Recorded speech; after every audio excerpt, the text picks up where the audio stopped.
But first of all, I think Michael Carrick's he's producing.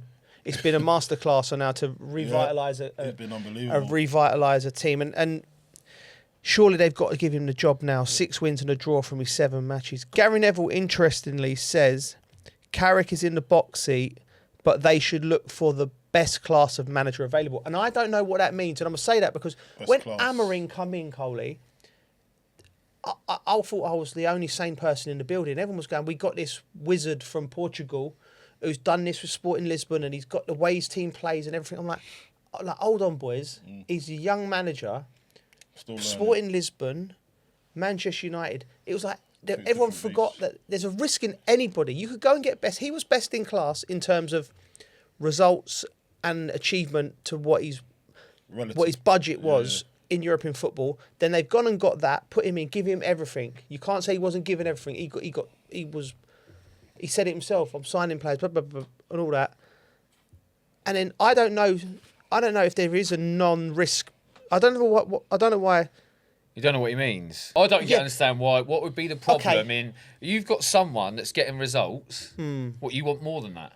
What more do you want? And he's not a risk. Yeah. He's not really a risk, is he? Because he knows the club. He's probably not going to be on as big a contract as what a big manager's going to be on. Yeah. And also, what other manager are you going to get? Exactly. You might get a big name in, and you might even do well with the players you got. It's going well. Everything's going. And when I look at it, I don't know. I'm not around it enough, but I get a feeling when you see him, like he's brought the best out of people. He's making them feel good about themselves. They've got a bit about them. Yeah. And that ain't easy to get. Like, not all players will like a manager that comes in. So if it's going well, why change it? It actually don't matter who the manager is. Just that the players respond to the manager. Yeah. That's as simple as you mean in terms of stature? Yeah. Are the players responding to the manager? I think the manager matters. You can come with all the formations and tactics in the world. Yeah. Yeah. And they don't like you. They're not going to run. It's as simple as that. Yeah. So first of all, you got to get the buy-in from the players. Yeah. As in, will I run for this guy? Do I like him? How's he treated me? Is he looking at me in my eyes? No, I don't think like that. I would never think like that. Listen, these boys nowadays, they think like that. See us lot, yeah? We were the hardened lot. Yeah. These lot need an arm around them now. Yeah. Listen, I got my son. He's like, I don't want to play for that manager.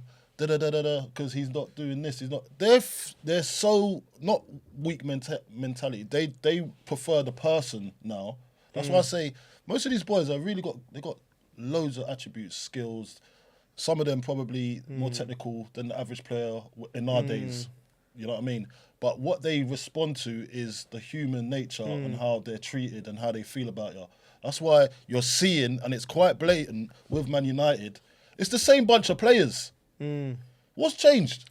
Well, he's tactics. He's changed the system. Yeah. But you still got to run about. Yeah. You still got to run about.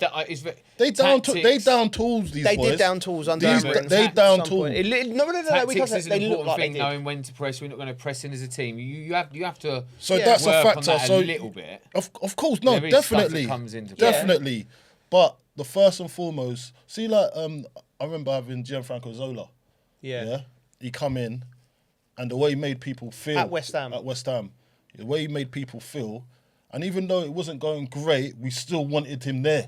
Yeah. And we're still trying, although sometimes probably tactically set up wasn't right for what he had at his disposal, and he probably wanted to change things.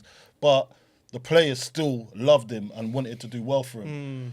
Now, when you're seeing a manager that's going on saying, well, he's got to do better, and berating the team, that creeps in eventually, and then you're going to lose the team.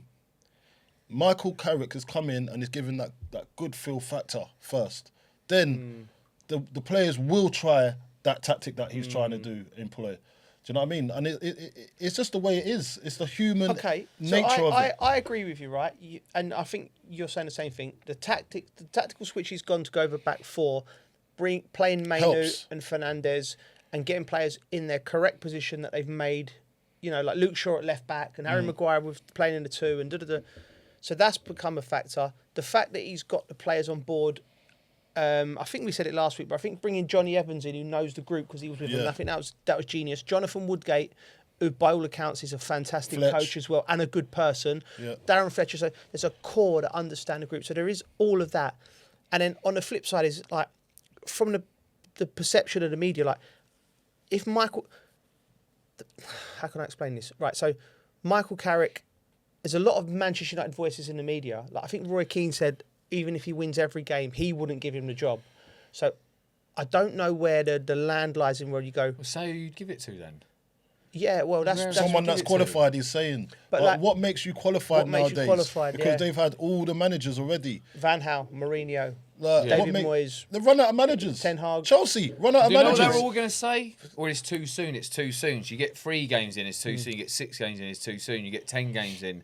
Because even if you get to 15, 20 games, it's never going to be enough for them, is it? Can I ask? This is my. I think, like, and I always have to check my bias here a little bit because he's my mate and we all want him to do well, but. For me, if I'm Manchester United, I'm looking at the 2 other great clubs in Spain. They've brought players in through their B team, so less experienced in management than Michael Carrick when they took over at Real Madrid and Barcelona. One was Pep Guardiola and one was Zinedine Zidane. And what do they have in common with Michael Carrick? The top players that have played at that club, that knew everything within the club. So Michael's actually in a better position, experience-wise, than when them 2 got the job at their big clubs. I think you got to stop applying. You got to stop applying normal logic to big, huge clubs. Because playing for Manchester United has to have a feel to it, the same way that playing for Liverpool does, that playing for Chelsea is. They're not normal clubs. So having someone in that position who understands the club, I think is an absolute no-brainer. On top of what he's doing at the moment, that he should be getting the job at the end of the season and rebuilding that club properly from the roots. Quick question, yes or no, will he be Manchester United manager in August? He should be. Yeah? Yeah, he will be. Yeah, me too. I think he should be and I think he will be.